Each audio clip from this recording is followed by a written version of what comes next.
بسم اللہ الرحمن الرحیم۔ رویوں کی زبان سب سے صاف اور خوبصورت ہوتی ہے، بغیر کچھ کہے سنے ساری بات کی سمجھ لگ جاتی ہے۔ دوسرے لوگوں کی رائے سے خوفزدہ نہ ہو، وہ ان کے خیالات ہیں، آپ کی حقیقت نہیں۔ دلچسپی کو عادت مت بننے دیں، کیونکہ عادت بڑھ کر طلب بن جاتی ہے، اور جب طلب بنتی ہے تو انسان کی کمزوری بن جاتی ہے۔ خاموشی بہترین ہتھیار ہے، خاص طور پر اس وقت جب لوگ آپ سے چیخنے کی توقع کریں۔ عزت اور لحاظ چلا جائے تو محبت بھی چلے جاتی ہے۔ رابطے بتا دیتے ہیں کہ دل میں کتنی قدر ہے، ورنہ کہنے کو تو سبھی اپنے ہوتے ہیں۔ دنیا میں سب سے مہنگی چیز بھروسہ ہے، جسے بنانے میں عمریں بیت جاتی ہیں اور گنوانے میں چند سیکنڈ لگتے ہیں۔ جو شخص جتنا خاموش رہتا ہے وہ اپنی عزت کو اتنا ہی محفوظ رکھتا ہے۔ ٹھیک وقت پر پیے ہوئے کڑوے گھونٹ انسان کی زندگی کو میٹھا کر دیتے ہیں۔ جو آپ کی برائی کرتے ہیں انہیں کرنے دیں، کیونکہ برائی ہمیشہ وہی کرتے ہیں جو برابری نہیں کر سکتے۔ اچھے لوگ خوشیاں دیتے ہیں اور برے لوگ سبق۔ بھروسہ وہ نازک شیشہ ہے جو ایک دفعہ ٹوٹ جائے تو دوبارہ کبھی نہیں جڑتا، اور اگر جڑ بھی جائے تو چہرے دو ہی نظر آتے ہیں۔ کچھ رشتے انسان توڑتا ہے اور کچھ رشتے انسان کو توڑ کر رکھ دیتے ہیں۔ جب انسان خود غرض ہو جائے تو دوسروں سے راستہ چھین کر اسے اپنے لیے آخری راستہ بنا لیتا ہے۔ کامیابی چاہتے ہو تو موقع دینے والے کو کبھی دھوکا، اور دھوکا دینے والے کو کبھی موقع نہ دو۔ بہت سی باتیں ایسی ہوتی ہیں جن کے جواب میں ہم ٹھیک ہے کے علاوہ کچھ نہیں کہہ سکتے، جبکہ وہ کسی طرح بھی ٹھیک نہیں ہوتی۔ بعض خواہشات کا مر جانا ہی اچھا ہوتا ہے، کیونکہ اگر یہ نہیں مرتی تو انسان کو مار دیتی ہے۔ انسان دونوں معاملات میں بے بس ہے، دکھ سے بھاگ نہیں سکتا اور خوشی کو خرید نہیں سکتا۔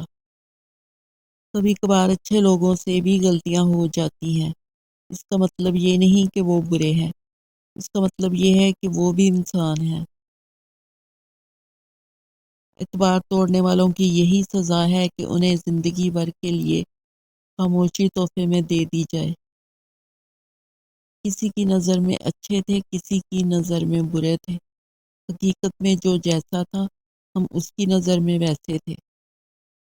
اگر زندگی میں خوش رہنا چاہتے ہیں تو کسی بھی جملے کو اپنی ذاتی توہین نہ سمجھے، بلکہ بولنے والے کی کمزوری سمجھ کر آگے بڑھ جائیں۔ غم کی زندگی میں سب سے بڑی اہمیت یہ ہے کہ غم دل کو بہت نرم کر دیتا ہے۔ اگر غم نہ ہوتا تو انسان پتھر ہی رہتا۔ عقل کے استعمال کا فرق لوگوں کو ایک دوسرے سے الگ کرتا ہے۔ کچھ ایسے حادثے بھی ہوتے ہیں کہ انسان بچ تو جاتا ہے لیکن زندہ نہیں رہتا۔ کینہ ور کی زبان میٹھی اور دل کھوٹا ہوتا ہے۔ نظر اپنی خامیوں پر بھی رکھا کریں، ہمیشہ سامنے والا غلط نہیں ہوتا۔ آئینہ پھیلا رہا ہے خود فریبی کا مرض، ہر کسی سے کہہ رہا ہے آپ سا کوئی نہیں۔ خاموشی تمام نامناسب سوالوں کا بہترین جواب ہے، اور مسکراہٹ ہر حالات کا بہترین رد عمل۔ انسانوں سے متاثر ہونا چھوڑ دیں، کیونکہ لوگ ویسے نہیں ہوتے جیسے نظر آتے ہیں۔ اگر تعلقات میں اچھائی کا بدلہ اچھائی سے ممکن نہ ہو تو پھر کچھ وقت کے لیے خاموشی اختیار کر لینی چاہیے۔ کبھی کبھی ٹھوکریں اچھی ہوتی ہیں، ایک تو راستے کی رکاوٹوں کا پتہ چل جاتا ہے، اور سب سے بڑھ کر سنبھالنے والے ہاتھوں کا پتہ چل جاتا ہے۔ لمبی زندگی چاہیے تو کھانا کم کر دیں۔ ناکامی کے اسباب ہمیشہ انسان کے اپنے اندر موجود ہوتے ہیں، مگر وہ انہیں ہمیشہ دوسروں میں تلاش کرتا ہے۔ سونے قلب کی تلاش کا آخری مقام ذکر الہی ہے۔ یہ بات معنی نہیں رکھتی کہ آپ کتنی زبانیں سمجھ سکتے ہیں، صرف دلوں کو سمجھنا ہی آپ کو اہم بناتا ہے۔ اگر آپ کے ساتھ ناانصافی یا زیادتی کی حد ہو جائے تو صرف اتنا سوچ کر خاموش ہو جائیں کہ اوپر جو ذات بیٹھی ہے وہ بہت بے نیاز ہے۔